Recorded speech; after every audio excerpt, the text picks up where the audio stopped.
Good afternoon to everyone, and a special hello to all the panelists. Apologies, I'm coming all the way from Gurgaon, and it can take anywhere between 45 minutes to 2 hours and 45 minutes, and I found myself somewhere in the middle there today, so apologies again. It's very unusual to have someone who's introducing walk in later than the panelists. I recognize, and I'm really apologetic for this, this inconvenience. But let's just get started. I think this is an absolutely cracker of a session, and one that a lot of us have been speaking about and looking forward to. I know that it's generated a fair amount of interest as well, given some of the feedback that I've also been receiving on this panel. So let's not waste any time and let's get started right away. And also very, very timely, given things like ease of doing business, the GST rationalization that everybody has been talking about. And from reducing more than 42,000 compliances across sectors, and like I said, the recent GST move, to establishing a dedicated high-powered task force, the government, of course, has said that it is walking the talk when it comes to its move on deep reforms. The Economic Survey 2024-25 emphasizes that this is what is needed, that we need deregulation and ease of doing business, which is something that we've been talking about for a while. Taking some small steps, needing to make greater strides, is what is going to unlock India's demographic dividend, and also is going to be an absolute key driver to ensure that growth is sustained over the next few years. So, simplifying compliances, harmonizing processes, and of course, government regulation. You can't have any policy forum where government regulation does not come up, and this is no exception. But that's going to kind of be the holistic framework of looking at this. I'm not going to take any time. I know that you're all keen to hear from our panelists. I'll just do a quick job of introducing everybody. I'll start with Mr. Chandra sitting right next to me. Apurva Chandra, sir, Principal Advisor, Ministry of Defense, sits to my left. Mr. V. Srinivas, Secretary, Department of Administrative Reforms and Public Grievances with the Ministry of Personnel, Public Grievances and Pensions is next. I will go across to Jayesh Ranjan, who is joining us, and of course, somebody who needs little introductions, Special Chief Secretary, Chief Minister's Office. He's also, that's a very long bio, but he's somebody who has really shown a deep commitment when we talk about technology, talk about IT, not just in one state, but of course, having a broader futuristic vision across the country as well. We are also joined by Weber Mitchell, Vice President, Corporate Affairs, the Indian Hotels Company Limited. And I have not at all forgotten Ishteyaque. I just thought, being one of us, Ishteyaque Amjad, past President at PAFI and Managing Director, Policy and Global Government Affairs for India and South Asia at Abbott Healthcare. Is, of course, the moderator for this session. So, Ishteyaque, I can kind of not stand in the way between this panel and the audience and hand it over to you. Thank you, Natasha. You made my job easier by landing right on time. Otherwise, I had to do the introduction also. So thank you very much. Really appreciate this. Interestingly, when I was looking at this panel and many of us in the room, most of us have actually started our professional journey, or we've been at the very early stages of our professional journey when the reforms in India happened. The first reform of 1991-92. In many ways, when we look around this city or many other cities, whether it's Hyderabad, Bangalore, and many of those cities, a lot has come from then to now. So India has really taken a leapfrog journey from the first economic and administrative reforms that happened at that point in time. This morning, we had the inaugural session with the Honorable Minister, Ashwini Vaishnav.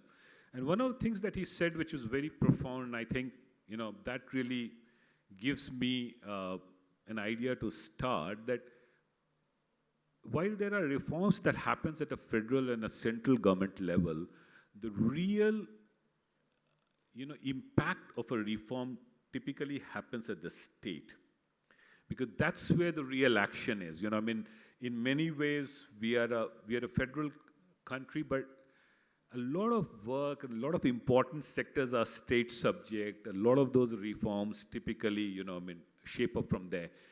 And if I dare say, if you look at India and you start comparing states after states, it gives you an idea as if we live in a different country. Every state is a country in itself, and the way they embrace reforms, the way really they take it forward. I could not have asked for a better person to start this conversation than you, Mr. Jayesh Ranjan ji. I was joking with him in a private conversation, and let me make it public, that he, in many ways, is also the face of Telangana. Ever since I remember Telangana, and as an industry member, if I were to go to anybody in Telangana, I could have thought of Jayesh Ranjan ji. So, in many ways, you've really taken that journey forward. So, let me start with you. My question to you is, what is the role that you typically see for a state in the overall structural reform? How much of that is really a bureaucracy-driven versus a political reform that happens, that takes place? So let's start from there. Thank you. Thank you, Ishteyaque ji. Greetings to fellow panelists. Greetings to everyone in the audience.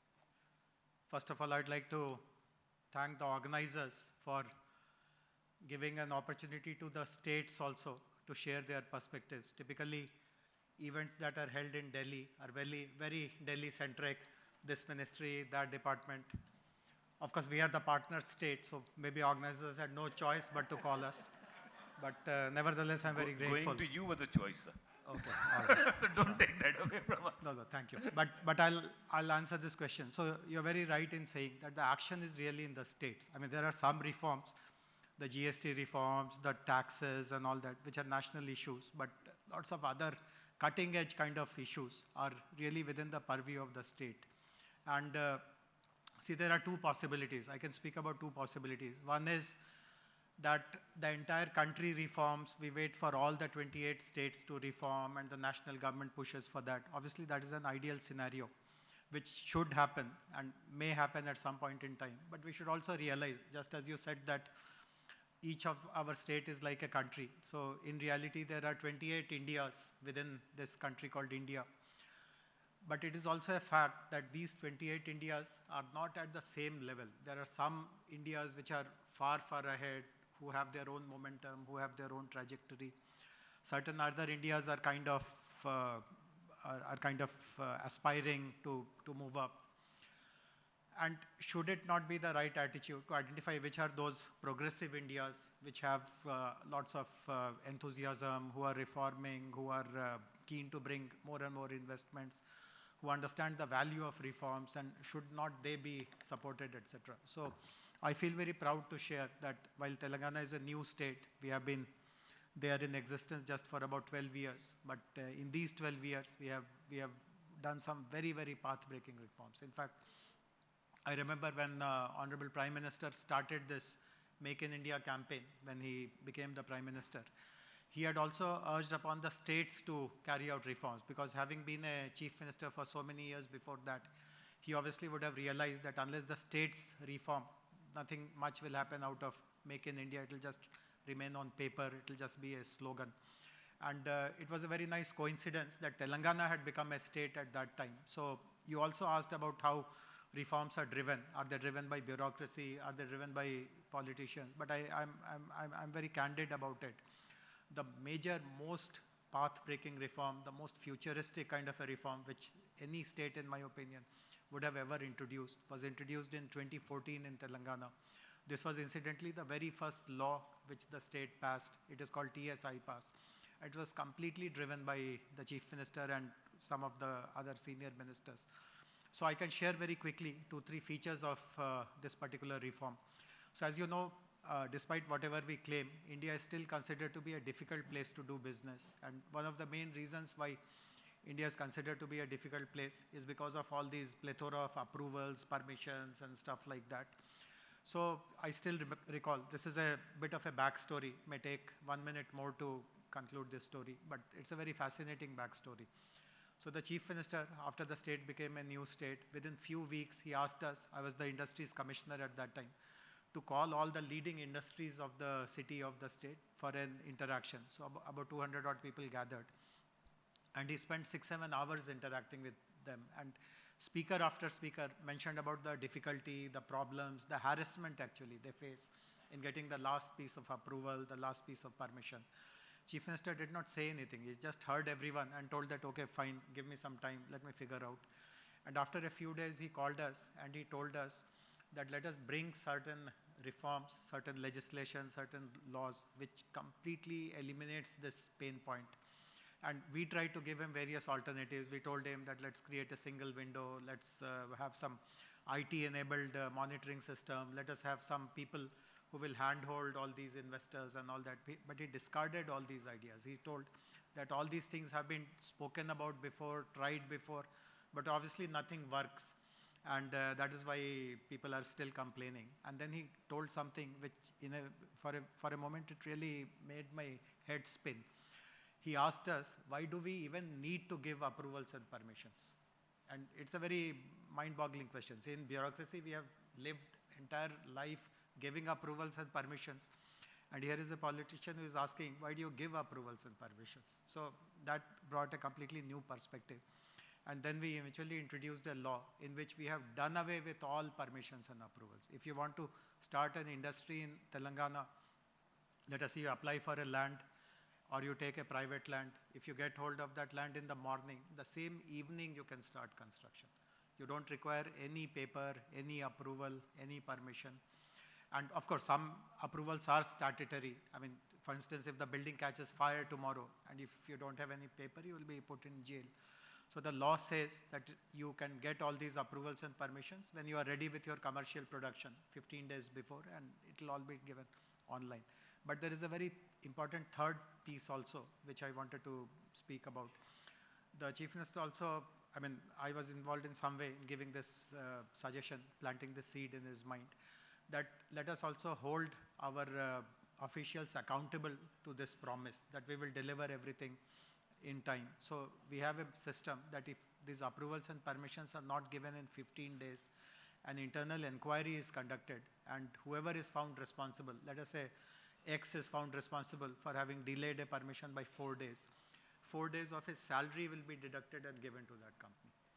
So of course, to deduct 4 days of salary, let us say 4,000 rupees and give to Abbott or to Meta is a joke, but it also holds the government to a sense of accountability. So of course, I am very careful. I have never lost even a day's salary. But I can share with you that 7 people have been penalized for different amounts, some 4,000, 5,000, 10,000. So states do have a very important role. And I would hope that Center and Niti Aayog and all the other bodies, they encourage progressive states to do more and more of such things. That's a very good start of the session. Let me take a cue from this and come to you, Mr. Srinivas. Mr. Ranjan actually talked about the administrative part of it and the political part of it. We can have any amount of reforms, but until the reform really happens at the administrative structure of the country and the mindset of those who administer, you know, I mean, which is where your role typically comes into action. Do you really see that the overall fundamental structure of bureaucracy and the way they approach it, in terms of, like you were saying, you know, it was very hard for a bureaucrat to really imagine that I do not have to give any permission anymore. So, you know, I mean, for many, it could even be a fundamental question of, I mean, why do I need to be there as an administrative secretary or something if I don't have to give permission? So where do you see, and especially in the context of the scheme of Karam Yogi and, you know, I mean, all these new trainings and everything that we did with the bureaucracy, where do you see we are at this point in time, and how do you really see this going forward? At the outset, let me thank PAFI for inviting me. It is the first time I am participating in this group, and I did receive a fantastic 10-year coffee table book a few days back. And I thought amazing work was being done in this forum here. This is to make sure that you'll come for next 10 years. Mr. Chandra has done 4, he's got 6 left, you've got 10 left. Indeed. So, and then I saw the panel and I thought, oh, all good friends are there. I and Apurva go back to 2000 when we served in petroleum, and Jayesh has been a long-standing friend serving together for many years. The subject is quite fascinating, and I was in a panel discussion which dealt with how much business strategies are dependent on public policy. And I found several commonalities between how much public policy actually impacts business strategy. And then I was nominated onto this task force on deregulation and compliance reduction that has been set up by government. What I do see is Karma Yogi has been quite a game changer in terms of enhancing capacity building, state capacity building. It has multiple components to it, and it has a threefold objective. The first one is to ensure the transition from a rule-based civil servant to a role-based civil servant. So, as JSG is sitting as an industries commissioner, his job is to simplify the processes of investment. But perhaps if he was sitting on the other side as a judge, he may be enforcing the rule of law. So how do you transform yourself from a rule-based civil servant to a role-based civil servant? Then the second one is from a karmachari to a karma yogi. And the third is the workplace transformation into a digital transformation. So I attended the Chintan Shivir of Ministry of Personnel, and the Prime Minister, as our cabinet minister, had come to address us. And what he said was that institutions must be live institutions. Jivant rehna chahiye. For an institution to be a live institution, there has to be vertical as also horizontal bonhomie, camaraderie to work together. So the Karma Yogi looks at, one of course is the functional competencies to cope with 21st century governance models, which are largely technology driven, particularly AI driven models, which we need additional skill sets to absorb. The second one is the behavioral competency models, wherein which the officers learn to work together in teams and then create and identify Karma Yogi movements which represent moments of high achievement, So, in fact, all secretaries to Government of India, all chairpersons of boards were all called, and then we tried to sit together to exchange views and to create a teamwork. In fact, this is something quite innovative. Even the Council of Ministers, in which all the ministers and the secretaries sit together, is one of the game-changing movements of horizontal as also vertical integration across systems. And I found that even at the lowest levels, section officers, undersecretaries, there was a keenness to understand and absorb technology. So when you look at a model of governance that is titled Maximum Governance, Minimum Government, what it seeks is to bring together the citizen and government closer using technology. So the skill upgradation is a very critical component of future governance models, definitely. Thank you very much. So this is very helpful. Let me come to you, Mr. Chandra. I said this jokingly that, you know, I mean, we've had the privilege of hosting you multiple times. You've been the industry secretary in Maharashtra. You've led various departments, health, INB, and I think labor too, right? And now you are the advisor to the defense ministry. In today's volatile world, honestly, there are two powers that make a lot of difference: the economic power and the military power. We probably had thought a few years back that the era of war and conflicts are behind us, and hopefully it's all peaceful growth of economy. All of a sudden, we realized that we were absolutely misled, right? So in terms of indigenization of India's defense, which has been if I dare say, a pipe dream for many, many years. I started my career in 1993 when I got commissioned into the armed forces. We heard about the main battle tank Arjun. We still keep hearing about that, so it's been a few years. Where do you see this going as you've taken up this new role? Thank you, Ishteyaque. Actually, I was DG Acquisition in Ministry of Defense for 3 years between 2017 and 20. And that time, the defense acquisition procedure, which I think gives a headache to a lot of people because it is a 750 pages long document. And I was instrumental in drafting that and headache to a lot of people, and probably Abbott selling more of medicines. And now it is under due for revision. The issue in defense, as you mentioned, because we have to look at meeting the needs of the services so that the security of the nation, that is paramount, the safety and security of the people, that is paramount, so that need has to be met. And along with that, Atmanirbharta, that we have to achieve our own strength in technology in terms of making our own products and not rely on foreign imports. India continues to be the second largest importer. We are a very large importing country in defense. And recently, in the Commanders Conference just this Monday, the Honorable Prime Minister gave the slogan of Jay, that from Jai Hind, we have to adopt a J, which means J for jointness, A for Atmanirbharta, and I for innovation. Jointness, of course, is being dealt with separately, but Atmanirbharta and innovation, these are very much part of the domain of defense acquisition. How do we promote Atmanirbharta? How do we promote innovation? In fact, there are again 2-3 conflicting things in defense, because one is very wary of taking decisions where there is a single vendor involved. One doesn't want to get want to take decisions which will be questioned later on, and that leads to this long documents and long decision-making process. In fact, an issue which I would like to narrate now, because it was in 2020. There is a category called Buy Indian IDDM, that is Indigenous Design, Development and Manufacture, which is the highest category, and if there is somebody there, then we would go for that procurement compared to any other category.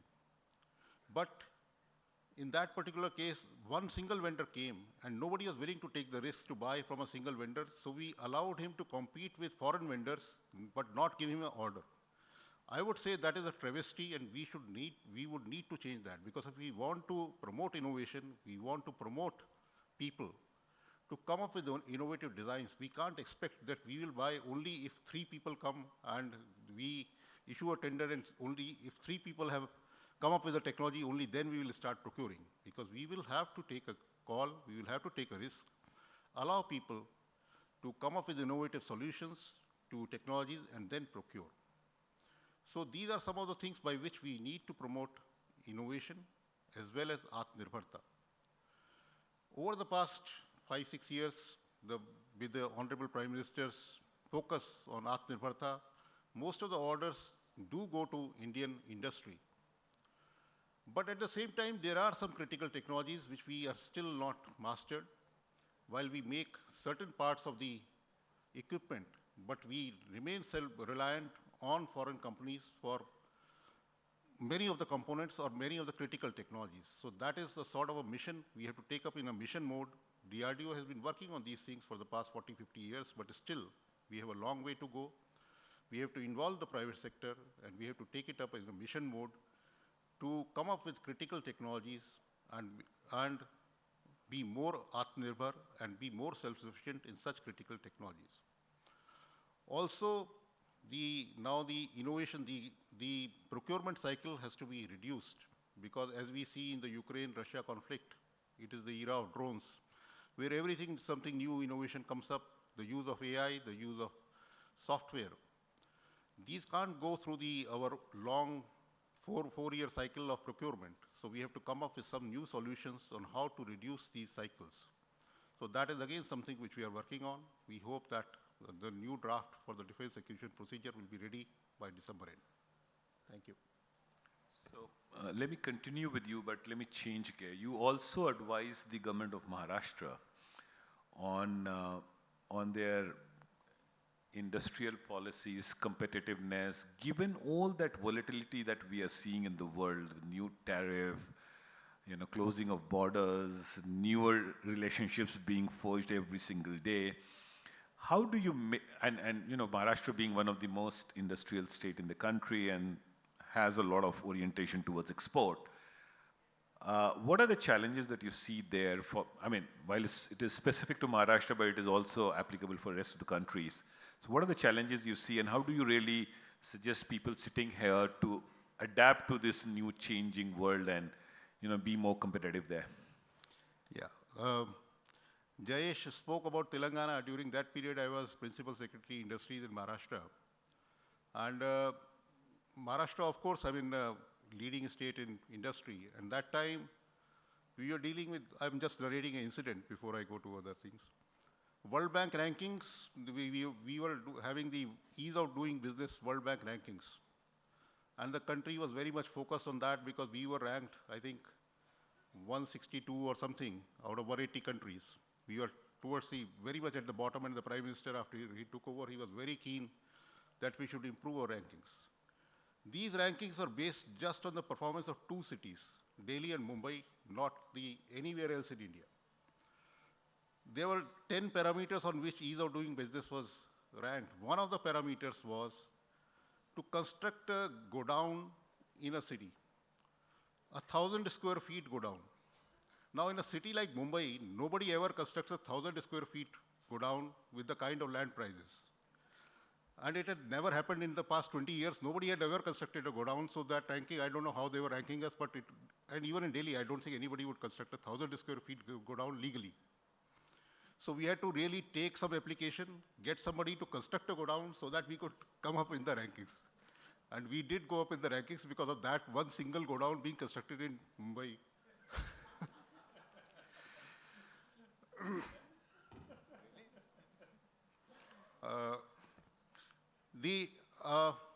Now recently the government of Maharashtra has again appointed me to study the impact of tariffs and how to mitigate the impact of tariffs on industries in Maharashtra. Maharashtra is leading in gem and jewelry export. Almost 20% of the country's exports are from Maharashtra, of which almost 40% are gem and jewelry, then electronics, auto components.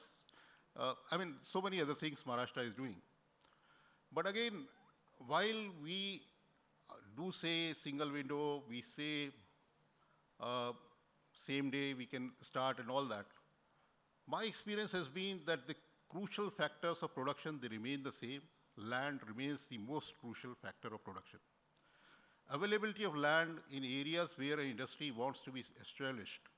And if a state industrial development corporation has adequate bank of land, then it happens. Otherwise, it becomes very difficult.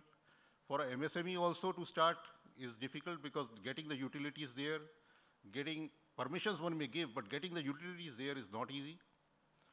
For a large industry to acquire land in a big volume is again very difficult. In Aurangabad, which is now called Chhatrapati Sambhaji Nagar, we had started a new township called Auric under the Delhi-Mumbai Industrial Corridor, 8,300 acres. It was inaugurated by Honorable Prime Minister only 2019, so it is just 6 years. And today it has attracted 1 lakh crore of investment with major companies like Toyota and others from Australia, Russia, UK, everybody, so many companies are there now in just 6 years. If you have that kind of land bank with ready infrastructure, you will attract a lot of investment. There will be a lot of job creation and the area itself gets transformed. But we do face these challenges, and then again, the availability, the utility, the rates of power, those things continue to be critical. And in terms of exports, logistics again is very important because the land prices, what they are in Maharashtra, we find it difficult that people to establish proper logistic hubs, the proper transshipment hubs, and those sort of things are again very necessary. Certification, testings, they are very necessary. In fact, again, I will give an example. I went to Santa Cruz Electronic Export Processes Zone, established in 1972. More than 50 years, and now today it is not exporting electronics, but it is exporting gem and jewelry. More than 1 lakh crore of exports happens from SEEPs. Till last year, they did not have a certification facility. The jewelry which was being exported, It used to go to Hong Kong for certification and testing, come back from Hong Kong, and then it would get exported to Europe. And last year, SEEPS has set up a facility for about 40-50 crore, and now it gets done there itself, saving on time, saving on cost. But these are the sort of things, 40-50 crore is not a big amount for a country like India or a state like Maharashtra. These are the things which we should be doing to promote our industry if they are not able to do it. Thank you. No, thank you, sir. This is helpful. I'm conscious of time, and I know that the next session with the Honorable Minister is going to start in a bit. Let me quickly touch upon one subject, sir, which is the Administrative Reform Committee, right? I mean, this was, 2005, 2009, the Moily Committee, and of course there were recommendations, part of this has been implemented. Do you really see another committee coming up soon and really making a transformational sort of a recommendation, or we continue to go with Karam Yogi and other reforms? It is quite amazing to see the transformation of governance from 2014 onwards. And it's quite amazing to see the transformation in governance from 2014 onwards. In terms of size, scale, learning paradigms, India's governance models have transformed. And what we do see is the sheer digital empowerment of citizens and digital transformation of institutions. So there have been a series of steps that have been initiated, starting with recognizing meritocracy, benchmarking governance, effective redressal of public grievances. There have been also steps towards improving service delivery by placing maximum number of services as e-services. Then you're all familiar with the Jan Dhan Aadhaar mobile trinity, which has transformed the countryside. In fact, I recall going back to Rajasthan after my central deputation in 2017, and as Chairman Board of Revenue of Rajasthan, and every village I visited had undergone a transformation.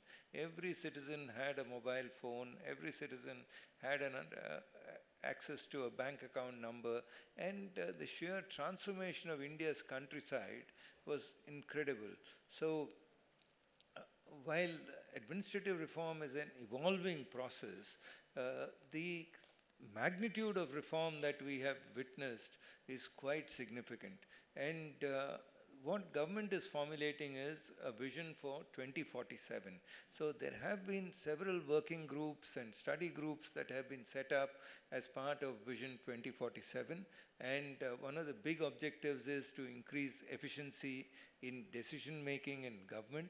So how do you create agile governance models where flatter structures can be there, administrative financial delegation of powers is possible, digitization of the bureaucratic processes is taken up. So these have been the key features and areas of thrust.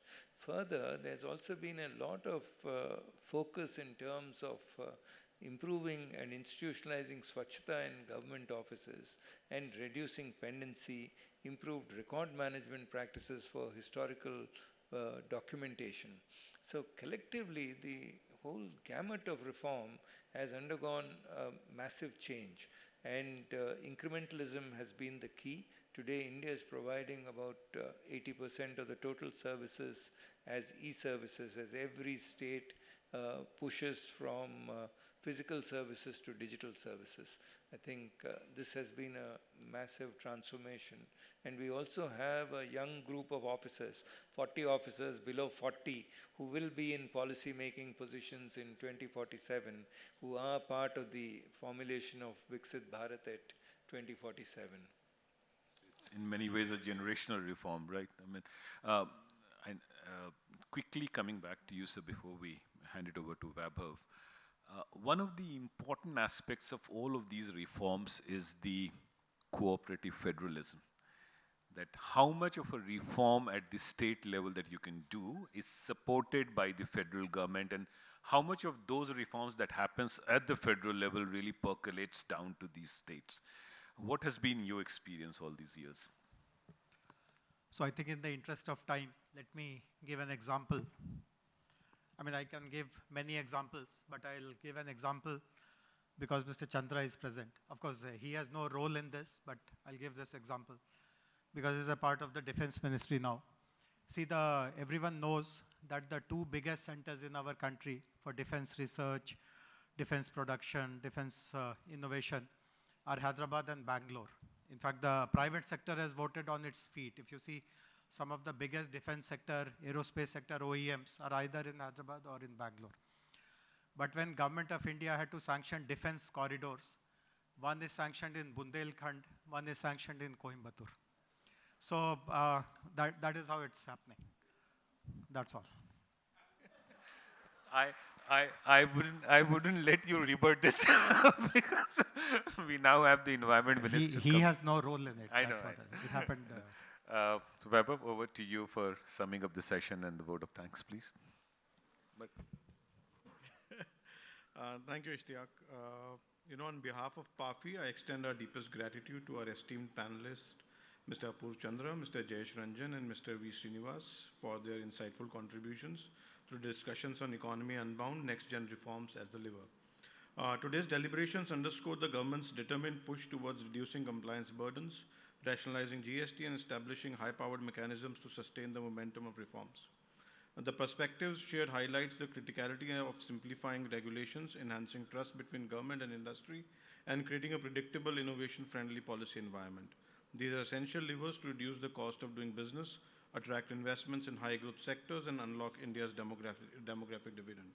While Mr. Ranjan is here and I represented the hospitality sector, I did want to ask a question to him, but in the interest of time, I'm not going to do that. But just adding a bit on the hospitality side of it, in particular, the hospitality and tourism sector stands to benefit greatly from the next generation reforms which are being planned. I believe that everyone talks about the soft power of India abroad, all over the world, and tourism is one specific sector which holds the maximum amount of potential as far as improving India's capability to attract more investment is concerned in India. Deregulation, single window clearances, rationalized licensing, and harmonized tax structures can act as powerful enablers for this sector. On that is both labor intensive and deeply interlinked with employment generation, cultural promotion, and India's global competitiveness. As we look to the Viksit Bharat vision, reforms in hospitality will be crucial to strengthening India's soft power and enhancing its position as a global destination for investment and tourism. We are equally grateful to Ms. Natasha for her thoughtful welcome note and Mr. Ishteyaque for guiding the session with depth and clarity through his moderation of the session. As the Economic Survey 2024 emphasizes, the next wave reforms will be central to India's journey towards Viksit Bharat. The dialogue today reaffirms the importance of sustained collaboration between policymakers and industry in driving investment, innovation, and formal job creation across sector. And thank you so much to all the audiences to be here for this particular session. Thank you very much.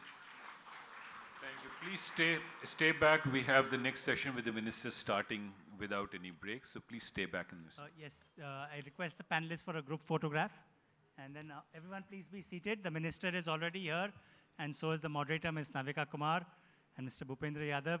So everyone please be seated. Anyone who's outside, please ask them to come in. We need to get everyone back in the hall.